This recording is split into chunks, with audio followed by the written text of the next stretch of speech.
दगाणो भोज़दार में मरकज़ी मिस्री शाह इमाम बारगाह मां बरामद थियल मरकज़ी जुलूस पंहिंजे मंज़िल तरफ़ रवाना दवा हर तरफ़ लबैक या हुसैन जूं सदाऊं बुलंद सिक्योरिटी जा इंतज़ाम सख़्त कया विया जिते क़ाफ़िलो पंहिंजे रूटनि तां थींदो पंहिंजे मंज़िल तां रवाना दवा जेको वापसि मिस्री शाह इमाम बारगाह इख़्तिताम पज़ीर थियो। जुलूस में सीना ज़नी ज़ंजीर ज़नी पिणु कई वई। न्याज़ नगर जी सभील पिणु लॻाई वई। जुलूस जी अॻवाणी सैयद रोशन अली शाह, मंज़ूर हुसैन ख़ासकेली, रईस अहसन ख़ान भोज़दार, शाह हुसैन लगारी कई। इन मौक़े ते अज़ादारनि जो चवणु आहे त अली मकाम मदीने तैयबा में जॾहिं निकिता हा त मौला खे रोकी न पिया कुझु।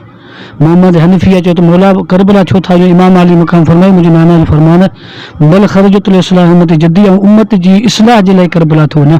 इमाम अली मकाम उनजे साथियुनि मुहर्रमुल हराम जी 2 तारीख़ जॾहिं करबला पहुता हा, योम आशूरा जो ॾींहुं इमाम अली मकाम उनजे बावफ़ा साथियुनि जी शहादत जो ॾींहुं आहे ऐं दीन खे बचाइण जे लाइ इमाम अली मकाम निकितो हुयो। उम्मत जी इस्लाह ऐं भलाई जे लाइ इमाम अली मकाम जी अज़ीम कुर्बानी जेका क़यामत इंसान जी इस्लाह जे लाइ असांजे लाइ सबक़ आहे, दर्स आहे। करबला पूरी उम्मत इस्लाम जे लाइ, आलम इस्लाम जे लाइ इस्लाम जी तारीख़ जो हिकिड़ो वॾो अलमियो थियो जेको अञा ताईं मौला हुसैन जे गम जी सूरत में यादि आहे। माण्हू मल्हाईंदा रहनि था उनखे मुख़्तलिफ़ तरीक़े सां। हर कंहिंजो पंहिंजो हुजूम आहे हिते पंहिंजे ॻोठ दगाणो बाज़ार में। तव्हां ॾिसो हीउ क़ाफ़िलो ॾींहुं ब ॾींहुं हर साल वांगुरु वधंदो वञे थो, छो जो हीउ मौला जी अहिड़ी हिकिड़ी शहादत आहे जंहिंजो को मिसाल कोन्हे। छो जो इस्लाम ज़िंदा होता है हर करबला के बाद। पहिरीं ॿारनि खां 10 ॿारनि ताईं असांखां जेको पहुची सघियो आहे ऐं जेको ताउन करे सघिया आहियूं कयो आहे इमाम बारगाह नारनि सां।